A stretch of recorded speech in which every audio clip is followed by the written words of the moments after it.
Hi, I'm Angelica. I'm 68 and on Mother's Day. My son asked me if I liked the condo he gave me. The problem, I'd never seen it before.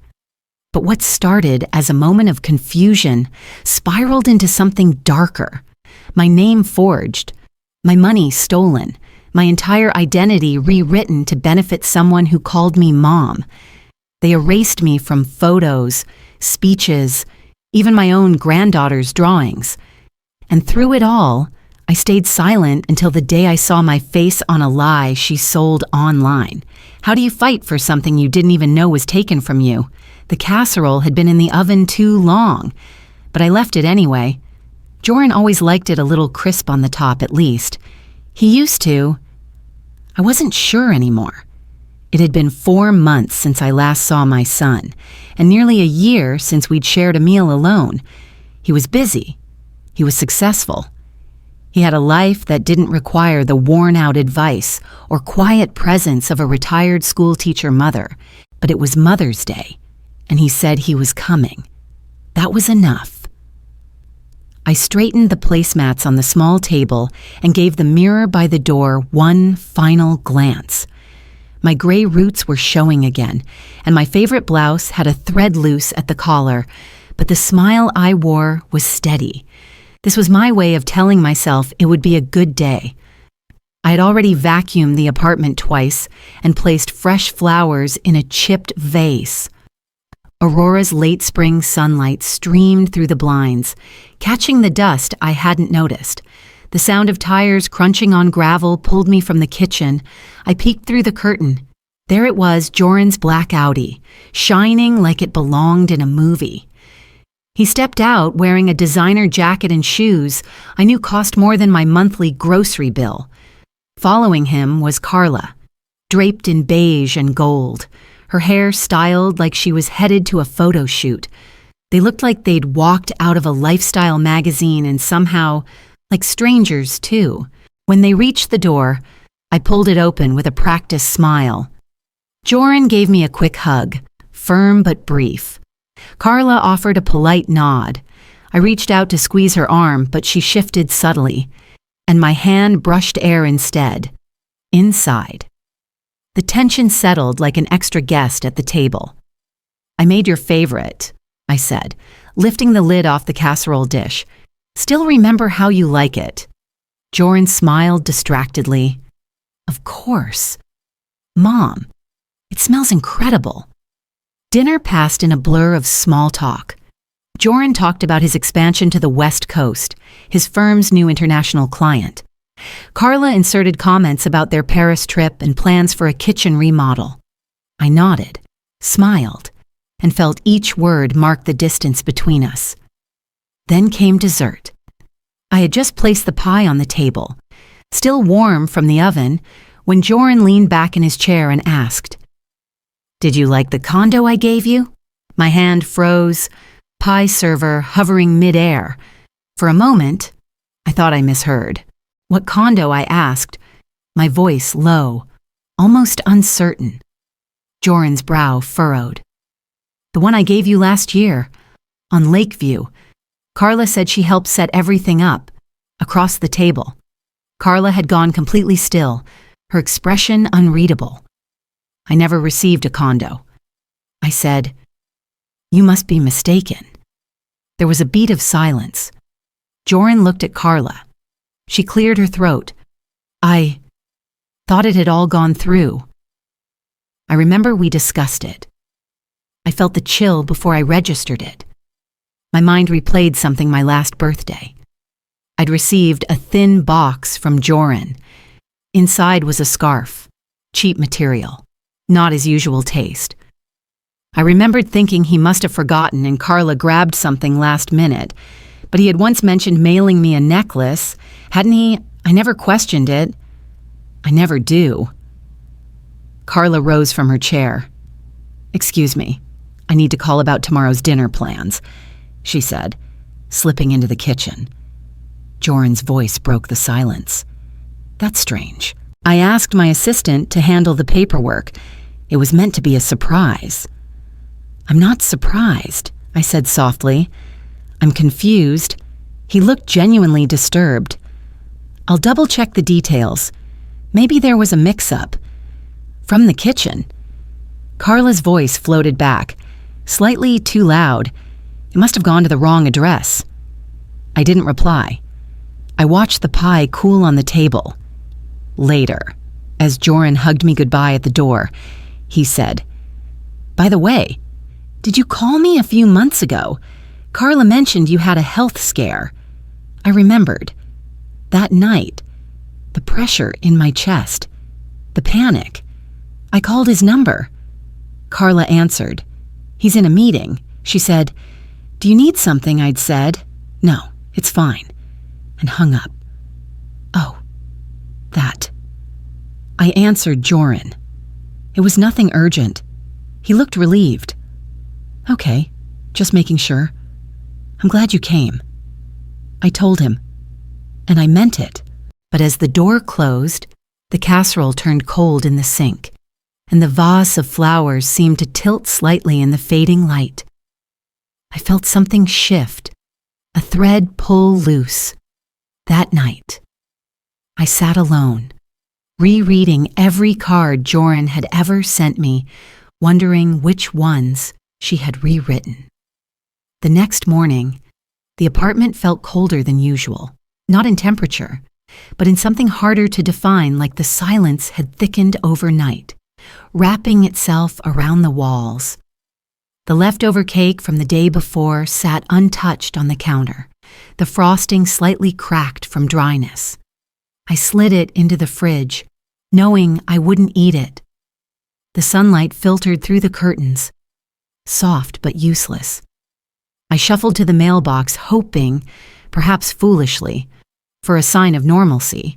Instead, I found the envelope that changed everything. Aurora Utilities. Bold red letters. I didn't open it right away. I knew what it would say. Still. I stood at the kitchen counter, slowly peeling the envelope open like it might change its mind. The paper inside was thin, printed in bold type, "Final notice. Past due amount $230. Service termination scheduled for midnight."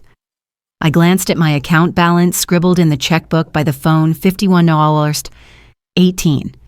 A memory flashed. Joran, 3 years ago, placing his hand on mine over lunch. "You'll never have to worry about bills again. Mom," he had said, back when grief had brought us together, not drifted us apart. I let out a dry laugh. Not out of humor, but disbelief, tinged with something older and sadder. That night, the power went out. It was a soft click, barely audible, but the silence afterward was deafening.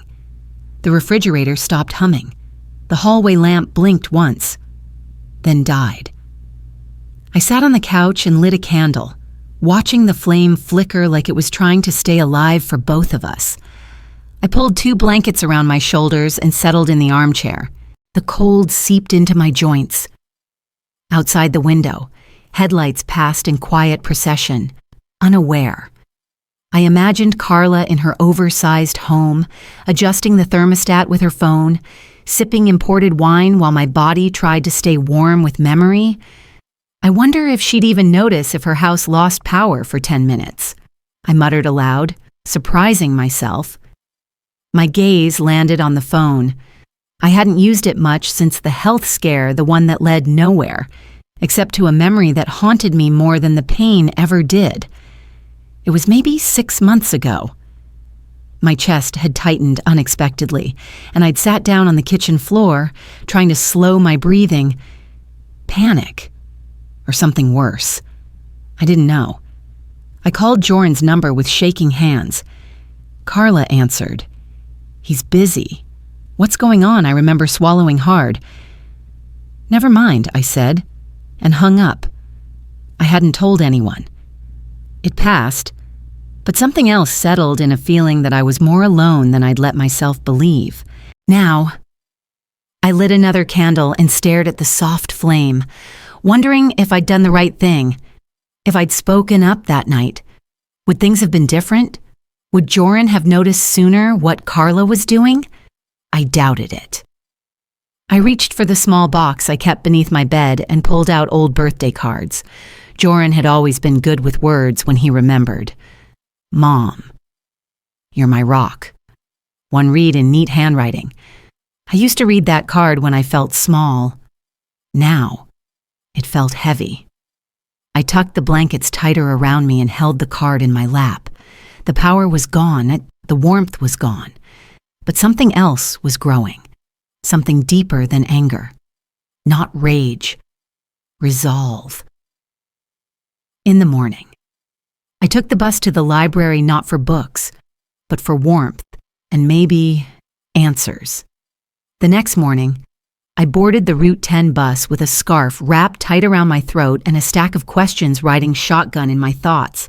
I wasn't heading to the library for books. I needed warmth and maybe clarity. The Aurora Public Library was a modest building, old bricks and modern Wi-Fi. Inside, it was quieter than I remembered. The kind of quiet that doesn't just hold your breath, it studies it. I settled into a corner computer, logged into my email, and scanned for anything messages from Joran. Automated notices. Something about a condo. Nothing. I didn't expect a full paper trail, but the emptiness only made me more certain something had been erased. A conversation floated back to me. Months ago, Joran had mentioned offhandedly, Carla helped me file everything. She said you liked surprises. At the time, I had smiled, flattered by the thought of being surprised. Now, it felt like a breadcrumb from a trail no one wanted me to find. I left the library and headed 2 blocks down to the county records office. The woman at the counter wore bright coral lipstick and a name tag that read Denise. She greeted me with a warm, "How can I help? I'm looking for a property deed," I said, keeping my voice calm.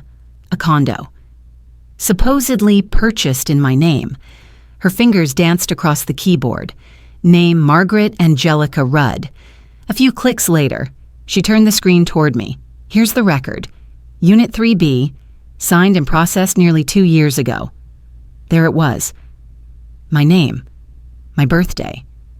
My address at the time. But the signature, that wasn't mine. It was close. Close enough to fool someone who didn't know better. But I knew. The A in Angelica had no loop. I always added a tiny loop at the top. I'd done it since the 6th grade. When my teacher called my penmanship deliberate, this one was sharp, impatient, like it had somewhere else to be. That's not how I make my A's, I murmured. Denise leaned in, brows drawing together. You might want to talk to our legal liaison. Something doesn't look right here. I thanked her and left with a printed copy of the deed in my purse and a knot in my stomach. Back home. I pulled out a dusty folder from my nightstand drawer, old tax returns, utility agreements, even Joran's birth certificate I'd kept like a memento. I laid the new deed beside them, examining each flourish. The more I compared, the more the forgery screamed at me. Later that day, I messaged Rebecca Sanders, one of my former 5th grade students, now a real estate attorney. She still signed her emails, Becca, and always remembered my birthday. She replied within the hour. I'd be happy to help you review it. Send me scans when you're ready. This kind of thing happens more than people realize. That night, Carla stopped by unexpectedly. I thought I'd bring dinner, she said, holding up a takeout bag from that new fusion place she always raved about. I didn't argue. I let her in. We ate in near silence. Midway through, she asked to use my phone to look up a recipe for some glazed salmon she wanted to try next time. I passed it over. When she handed it back, I caught a flash, one of those banner notifications that disappears in seconds. But it was enough. You've received $3,000 from Joran. She swiped it away too quickly. I didn't say a word. I smiled and asked if she wanted tea. That night, after she left, I sat at the table and wrote 3 things on a notepad. The birthday scarf. He said necklace. I got a scarf. Missing money, said he was helping monthly, no deposits. Forged signature on deed. I added a fourth. What else has she stolen? Then I opened a folder on my phone labeled groceries. I began taking photos of the deed, the envelope it came in, even the receipt Carla left on the counter that still had my address listed under her rewards account. I wasn't just collecting paper. I was collecting proof. The next morning, I asked for the address of the condo I supposedly owned, and I went there. The address was scrawled on the back of an old receipt, 1124 Garden Ridge, Unit 3B. It sounded like a real place. Too real. That morning, I boarded the bus with the paper folded tight in my coat pocket, as if proximity to my body could will it to be false. The route wound past tidy neighborhoods and brick townhouses with manicured hedges. Not a single mailbox leaned sideways. This wasn't my side of Aurora. This was the polished part, the one I sometimes passed but never entered. I stepped off the bus 2 blocks from the building. A row of townhomes stood connected, identical in structure but painted with personality pale green, cream, warm blue. Unit 3B had a ceramic tile number by the door and a small hanging plant in full bloom. It looked lived in. Loved, even. I approached the intercom, heart thudding harder than it should. A buzz, a pause, then a woman's voice, light but guarded. "Yes, hi," I said, trying to steady myself. "I'm looking for the owner of Unit 3B. There was silence, then a shuffle. The door clicked open. She was in her 30s, holding a toddler with a juice box in one hand and a distracted smile on her face. "Can I help you?" she asked, stepping aside to let me in. I hesitated. This unit. Was this rented through Carla Rudd? Her eyes lit with recognition. Oh yes, Carla's our landlord. Very efficient, always prompt with repairs. My stomach dropped. I felt the floor shift beneath me. "This condo," I said, voice slow now, "is supposed to be mine." She blinked. I'm sorry I managed to smile. It's not your fault." She looked concerned. "Would you like to come in? Maybe sit for a moment."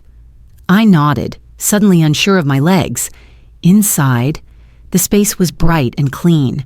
Toys were scattered but contained. A scent of lavender hung in the air. The walls were decorated with family photos, some of the woman and her child. But there, above the mantel, were framed images of Carla and Joran. One photo showed the exterior of the condo, and beneath it, a caption etched into the frame, "Gifted by the best husband ever," and supported by Mom-in-law. I stared at the phrase. My hands clenched involuntarily. "You must be Carla's aunt," the woman asked gently. "Something like that," I said. My voice sounded distant, like someone else had borrowed it. I thanked her and stepped outside. The air felt colder than before. As I reached the sidewalk, the building's mailman was making his rounds, a blue canvas bag slung across his shoulder. He stopped when he saw me.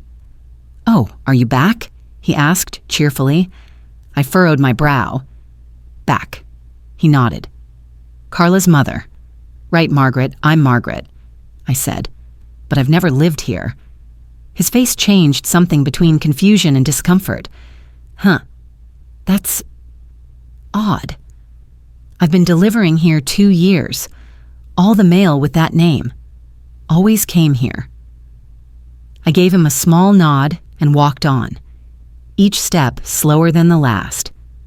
That afternoon, after I returned home, I checked my voicemail. One new message. "Hi, Ms. R. We haven't seen you at the condo lately. Let us know if you need anything or if you'd like to schedule your annual maintenance review." I played it again and again. My hand didn't shake. I didn't cry.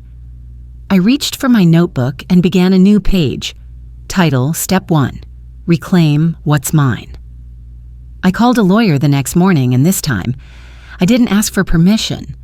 The receptionist's voice was soft but steady. "He'll be with you shortly, Mrs. Rudd." I smiled faintly at the formality. "Angelica is fine," I said, even though I knew I wouldn't be fine until this was over. Mr. Rudd's office smelled of leather and lemon oil. It had been almost 20 years since he sat in my 5th grade classroom wearing a Star Wars t-shirt and forgetting his homework. Now, he was in a tailored gray suit, his desk covered in legal folders. "Miss Rudd," he said, standing as I entered. "I can't tell you how much this means to me, personally. You're the reason I learned to write my first proper essay." I smiled at that. "And you're the reason I still believe some students actually listen." We sat. I handed him the folder I'd assembled, the fake signature from the deed, printouts from property records, a note from the mailman, the voicemail from the condo manager. He flipped through the pages slowly, then paused. "This signature, it's not even close." "I know," I said. "That's why I'm here." He leaned back, exhaling. "Do you want to fight this?" "Angelica," I met his eyes. "I'm not asking, I'm starting." He nodded once, and the conversation shifted from small talk to litigation. He began drafting a civil suit for property fraud and identity theft. He explained the timelines, the process, the cost. I listened to every word, each one stacking like bricks under my resolve. When he handed me the forms, I signed every page without hesitation. We agreed not to serve Carla just yet. Let her feel safe, I told him. That's when they make mistakes.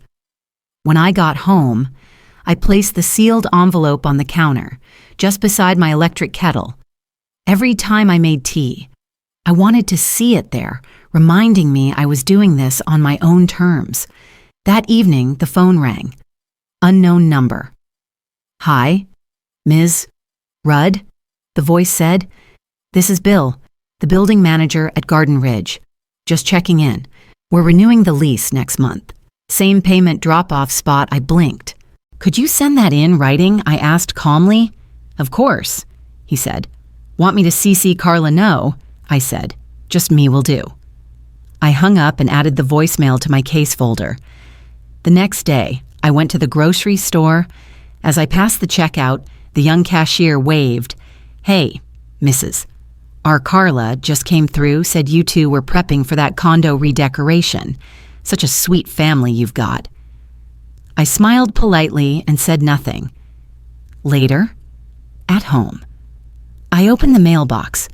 Inside was another envelope addressed to Carla Rudd, rental payment confirmation. My name wasn't on it, but my address was. I added it to the stack. My small dining table had become a war room. Papers, screenshots, envelopes, receipts, all organized and dated. My apartment had never been so alive with purpose. That night, I sat in my kitchen chair, sipping tea, while the envelope with the lawsuit draft lay beside me. I rehearsed lines in my head, not for court, for Carla. For when she realized the game was over, not yelling, not tears. "You didn't steal from me," I'd say. "You stole from the person you pretended I was." That was the truth. She hadn't just taken things, she'd impersonated the mother-in-law everyone expected, the kind that stayed quiet, smiled in the background, and didn't ask questions. But I was no longer her character. I didn't need rage. I had proof. I had patience. And then, one afternoon, the bank clerk said something that made my blood freeze. The First National Bank building downtown looked more like a courthouse than a place for checking accounts. Tall stone pillars, gold trim around the entrance. I hesitated at the doors, but Mr. Rudd stepped ahead of me, holding them open with the same gentle confidence he used when he was 10, and offered to carry my books during recess. The marble floor inside echoed our footsteps. We approached the front desk, and I let him do the talking until I didn't. "I'm here to inquire about any accounts under my name." I said firmly. The young teller with perfectly winged eyeliner tilted her head. Name and date of birth, I gave them. Her fingers clicked across the keyboard. She paused. A smile spread across her face. Oh, you're one of our platinum clients. Thank you for banking with us. Ms. Rudd? My stomach dropped. I've never banked here before, I said quietly. She blinked, confused. That can't be right. You've had an account here for nearly 2 years. Mr. Rudd stepped forward. Can you show us the account details? She hesitated, then gestured toward a private consultation room. 10 minutes later, we were seated across from a financial advisor who pulled up the account. Name Margaret A. Rudd. Opened 22 months ago. Linked phone number, not mine. Mailing address, an unfamiliar P.O. box. The screen also showed deposit records. You've received over $79,000 since the account opened, the advisor said, unaware of the tremor in my hands. She rotated the screen. See direct deposits, mostly from someone named Joran Rudd. My eyes locked on the numbers. Every line a betrayal. Can I see the signature, Mr.? Rudd asked. The advisor pulled it up. It was the same forgery, neat, cold, and wrong. The M was crooked. The A was missing its loop. It looked like someone trying to be me without knowing who I was.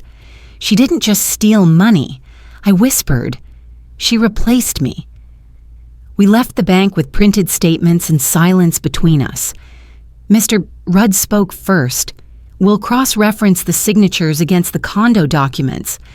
It'll help the case. I nodded, numb. Let's also check the address listed on the account, he added. P.O. Box 1082 registered under an LLC called Ridgehold. My voice was flat. That's Carla's LLC. An hour later, we arrived at the postal center, a sterile little place tucked beside a dry cleaner. The clerk pulled up the information Ridgehold, signed by Carla, nothing under my name. Back in the parking lot, I leaned against the brick wall, feeling the sun on my face but not the warmth. My breath was shallow, like I'd just climbed a mountain and couldn't see the view. A woman approached, her steps confident. Excuse me, she said, looking at me. Margaret Rudd. Right from Italy. I blinked. I'm sorry I recognize you from the property investment group. You're the one Carla said invested from overseas. I stared at her. I've never been to Italy. She frowned. Oh. I must have misunderstood. Sorry. She walked away. Mr. Rudd was staring at me. You okay? I let out a breath. She didn't just steal my money, I said. She built a version of me she could manipulate. Someone exotic, generous, silent. A better story for her brand. And standing there in that parking lot, I realized it wasn't just about the money. It was about erasure. But I wasn't done being erased not until I saw what she'd done with my face on the internet. The public library had become my refuge, a place with heat, silence, and free Wi-Fi. I didn't come for the books anymore. I came to think. That afternoon, I sat in the corner of the computer lab, sipping weak coffee from the vending machine, when a teenager nearby burst into laughter. She turned her screen toward her friend. This influencer is so lucky her mother-in-law gave her a condo to start her real estate career. I glanced up absently, then froze. On the screen, framed in soft piano music and shimmering filters, was Carla, her perfectly contoured face beaming. Behind her stood the condo. My condo. She walked through the rooms, filmed from every flattering angle, narrating her journey. I owe it all to my second mom, Margaret, who believed in me when no one else did. The caption read, "None of this would be possible without the love and support of my family. Thank you, Mom." My name, my story, her face. I turned away before the tears came, but not before I noted the hashtags: gifted mother-in-law goals, blessed, back home.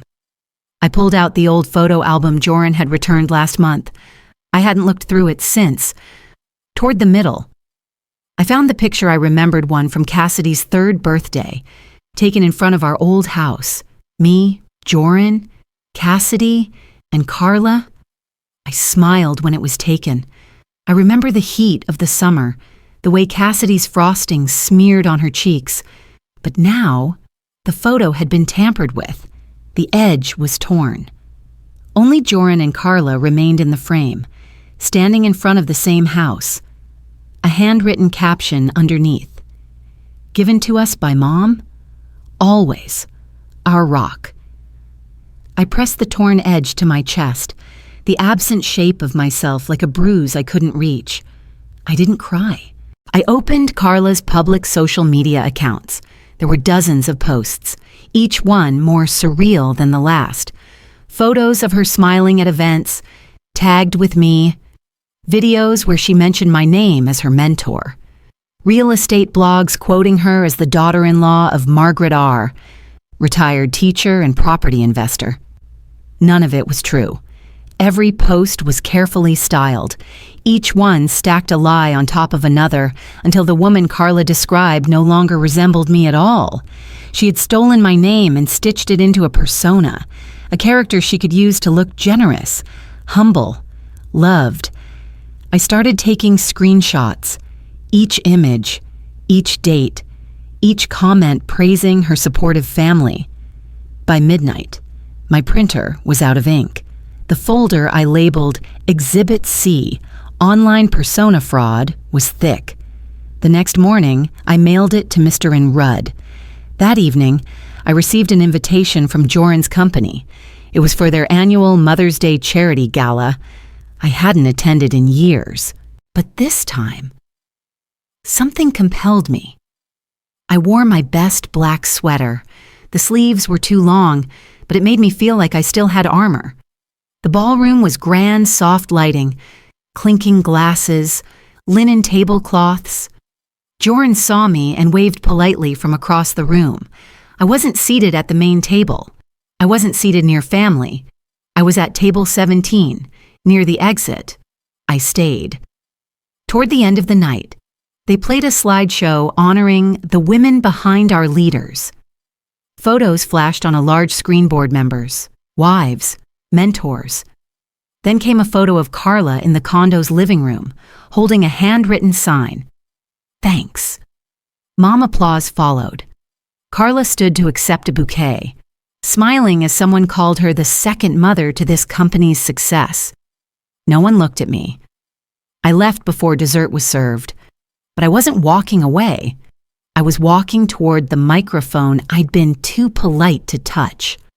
The email from Mr. Rudd came in just after breakfast.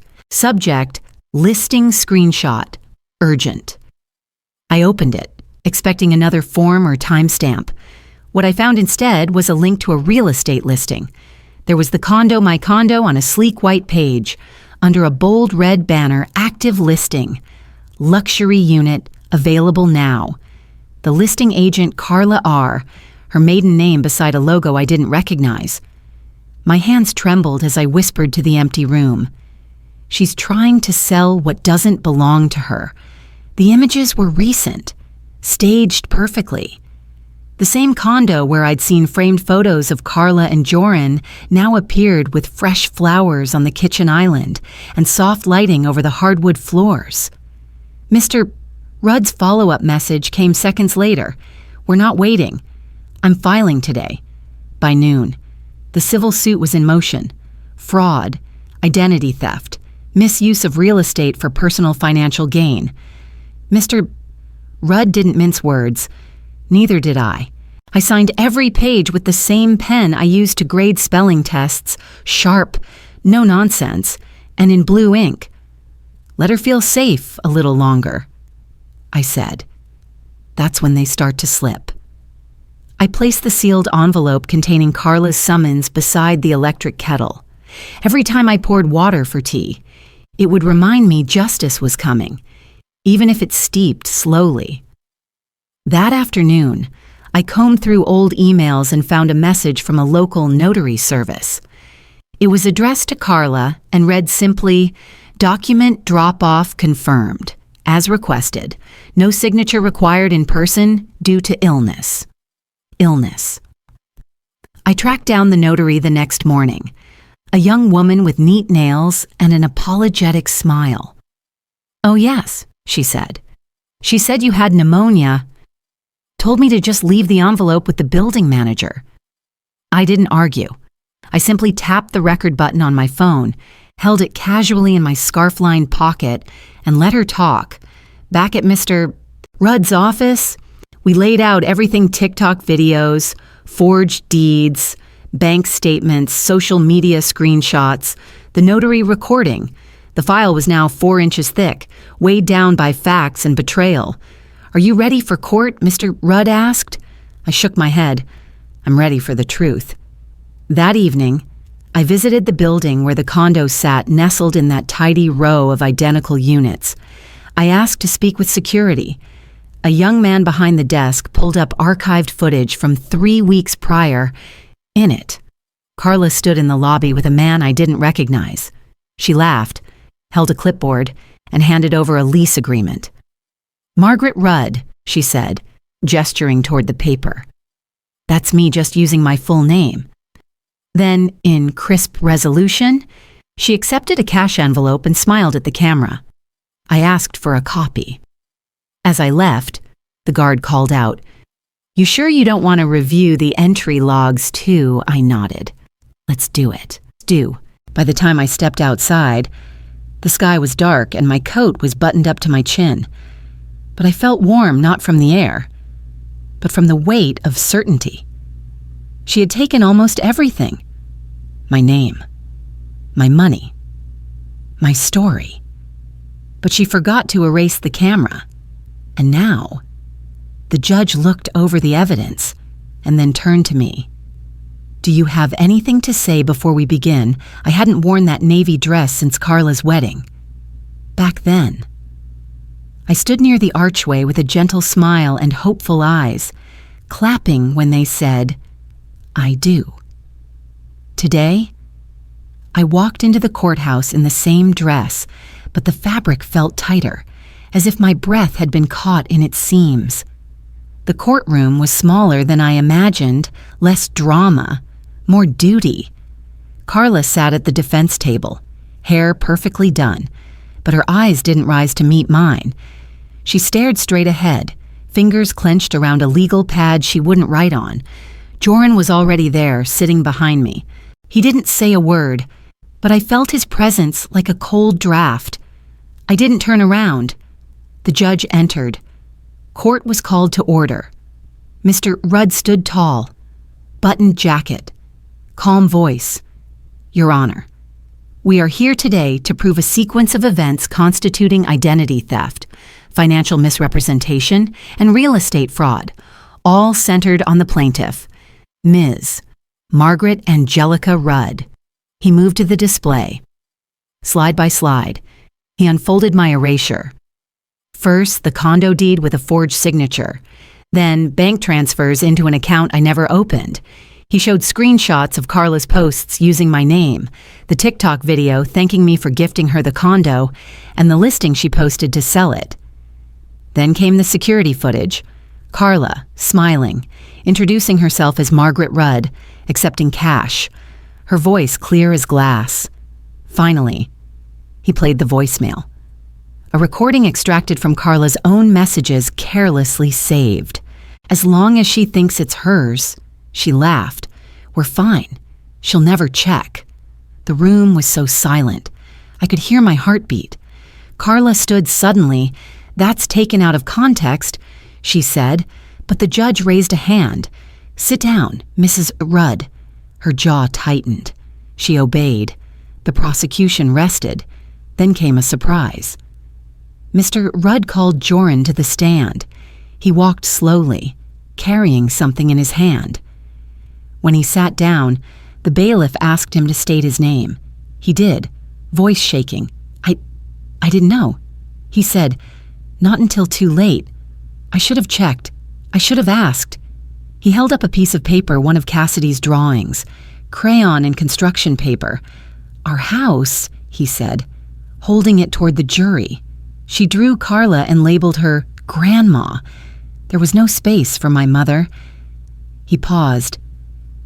That's when I realized Carla didn't just steal my mom's money. She stole my daughter's memory of her. Gasps rippled through the room. I looked at Carla. Her eyes welled with tears, but they weren't the kind that made you forgive. The judge reviewed the documents silently. Then, with slow gravity, he turned to us. In the matter of Ms. Margaret Rudd versus Carla Rudd, the court finds in favor of the plaintiff. He looked at Carla. You are hereby ordered to relinquish all financial control, property claims, and income earned under misrepresented identity. The court also refers your actions to the district attorney for potential criminal charges. He paused. Do you have anything to say? Ms. Rudd, I stood. She didn't just steal from me. I said, she made a world where I never existed. And now I'm taking it back. There was no applause, just silence and the gavel's echo. But even as the judge banged his gavel, I knew this wasn't the end. It was just the first step of reclaiming my name. The courtroom doors closed behind me, and the Colorado air hit my face like a cleansing slap. It was crisp, tinged with the scent of wet pavement and pine. I stood still for a moment, just breathing. No one cheered, no hugs, no gavel echoing in the distance, just silence and the truth. Finally on paper. Reporters loitered near the courthouse steps. I saw their microphones shift in my direction. One of them raised a hand, but I shook my head. I didn't owe the world a soundbite. Joran trailed behind me. I can drive you home, he offered softly. I looked at him. His suit was wrinkled, eyes tired. I knew he meant it, but I also knew I had to take the bus. I'm all right, I said. Thank you. I turned and walked. The bus stop was 2 blocks down. When the bus arrived, I stepped on like I had 100 times before. The driver nodded, recognizing me. I sat near the middle, where the engine hum was loudest. A woman sitting across from me leaned in. Aren't you that woman from the trial? Didn't they say you own a condo downtown? I forced a smile. They said a lot of things. She looked puzzled. Why are you still riding this old route then? My hand tightened around the cold metal of the seat pole. Because that condo, I said, was a lie. When I got home, I didn't take off my coat. I didn't boil water. I opened the drawer where I had stuffed months of mail, receipts, torn envelopes, sticky notes. Everything that once felt like clutter now became record. I stacked them in piles on my kitchen table. Fake signatures, leases, bank notices, voicemails. I labeled them one by one, breathing steadily. Not out of revenge, but restoration. Each label I stuck down felt like reclaiming a brick of the life Carla tried to bulldoze. Around 6, a knock came. I opened the door to Joran, holding a brown paper bag and looking like a schoolboy caught cheating on a test. I brought groceries, he said. Thought you might need. His voice trailed off. I should have known. I stepped aside. Put them in the kitchen. He did, silently. When he turned, I didn't hug him. I didn't scold. I simply said, you can stay for dinner, but you're not staying to fix this. His eyes searched mine. I'll fix me. I added. He nodded, and we ate in silence, the clinking of forks louder than words could be. Later that night, I pulled out my old phone from the bottom drawer. It was dusty, the battery nearly dead. I charged it, not expecting much. But when it powered on, a message loaded from the cloud backup, long deleted but still lingering. It was from Carla. She's not going to do anything. It read, she doesn't even know how to fight. I stared at it for a long time. Then I whispered to the screen. I didn't, but now I do. And when Joran asked to see me again, I told him the only way back was through the truth. It had been 4 days since the verdict, 4 days since the courthouse doors had closed behind me. I'd rearranged the chairs in my kitchen, sorted the mail by date, and even replanted the violets on my windowsill. And then, Joran knocked again. He wasn't holding groceries this time, just a folded piece of paper and a look I recognized from his boyhood, the one he wore when he'd broken something and didn't know how to fix it. "Mom," he said, "can we talk? Really talk?" I nodded and stepped aside. He sat across from me at the table, the same table where I'd once taught him how to spell sincerely for his first thank you note. He unfolded the paper. "I wrote this last night. I didn't want to get the words wrong." His voice was shaky, but he read it all the way through. There were no excuses in that letter, just regret laid bare. I let her speak for me because it was easier. He said. I didn't want to see how far gone it had gotten. I didn't interrupt. My silence wasn't the kind that came from pain anymore. It came from power. "I thought you were okay. She told me you were," he added, eyes glossy. I wanted to believe it. I stared at him, remembering all the nights I chose between groceries and heating, all the calls that went unanswered. "You didn't call," I said softly. "I know." He reached into his pocket. "There's more." He unfolded a napkin. On it was a childish drawing in bright marker. A house. 2 stick figures labeled Dad and Grandma. "No Mom. No you," he whispered. "Cassidy made this after the gala. I didn't even notice until Mrs. Ellery asked me, 'Where's your mother?' I didn't have an answer.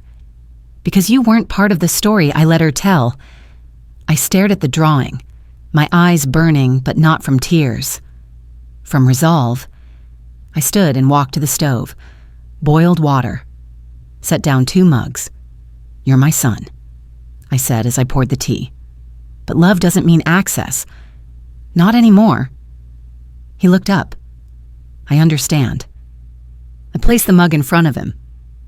He didn't touch it. We sat in quiet for a long while, the only sound the ticking of the clock and the faint hum of the refrigerator. Later that evening, after he left, I went to the drawer where I kept the case files. I hadn't opened it since the trial. There, beneath the folder marked bank records, was a letter, unopened, from Carla. The return address was a detention center. I sat down and read it once. It was long, conflicted, part confession, part justification. Words like pressure and family, and I never meant for it to go so far, floated across the page. I folded it slowly and placed it in a drawer marked closed. Forgiveness. I whispered aloud to no one in particular. Isn't forgetting. It's remembering and still choosing peace. Then I locked the drawer. I didn't know what life would look like next, but for the first time in years, it would have only my name on it. The key turned smoother than I expected. I paused, my hand still on the lock, listening to the soft click of ownership settling into place. This time, I wasn't entering as a guest, or as someone pretending it was theirs. This time, I was unlocking the door to a space legally, undeniably mine.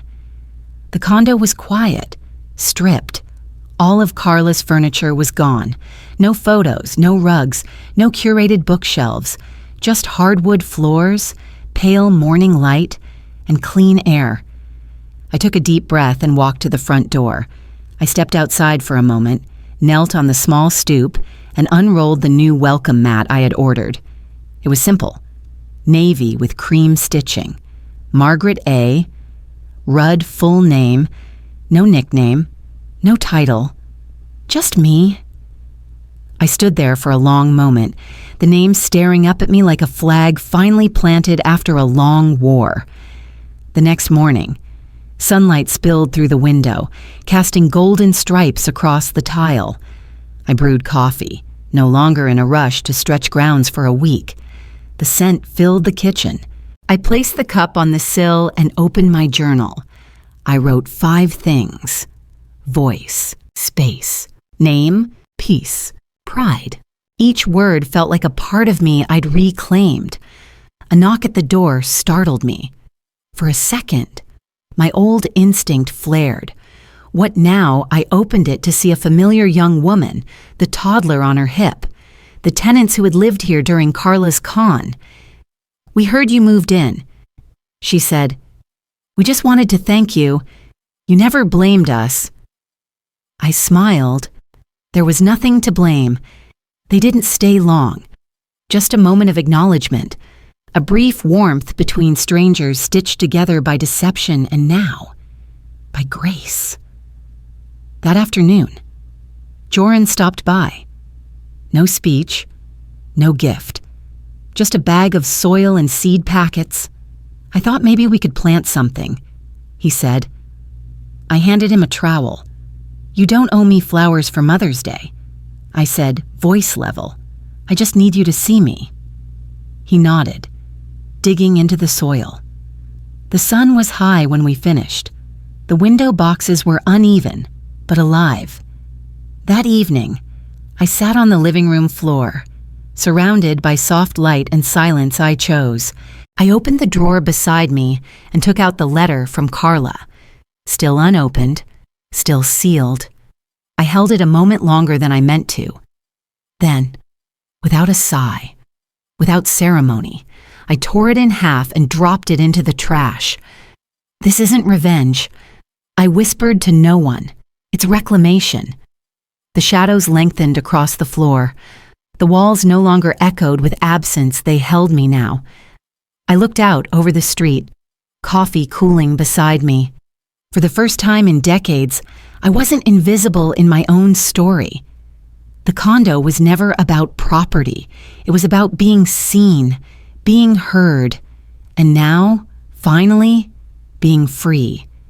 They say justice is a destination, but I've learned it's more like a road you walk it, step by step, even when you're tired, especially when you're tired. If there's one thing I'd want someone watching this to take away, it's this: you are never too old, too ignored, or too erased to reclaim your voice. I didn't fight to be heroic. I fought to be seen. And maybe that's what we all want in the end, to not disappear in the lives we built. So let me ask you, have you ever felt invisible in your own family? Have you ever had to rebuild trust with someone you loved? If this story touched you, drop a 1 in the comments or tell me what city you're watching from. And if you didn't connect with it, I'd still love to know why and where you're tuning in from. If this story reached your heart even just a little, please consider subscribing to the channel. We have more stories like this, real, raw, and healing. Because sometimes, hearing someone else's truth helps you find your own.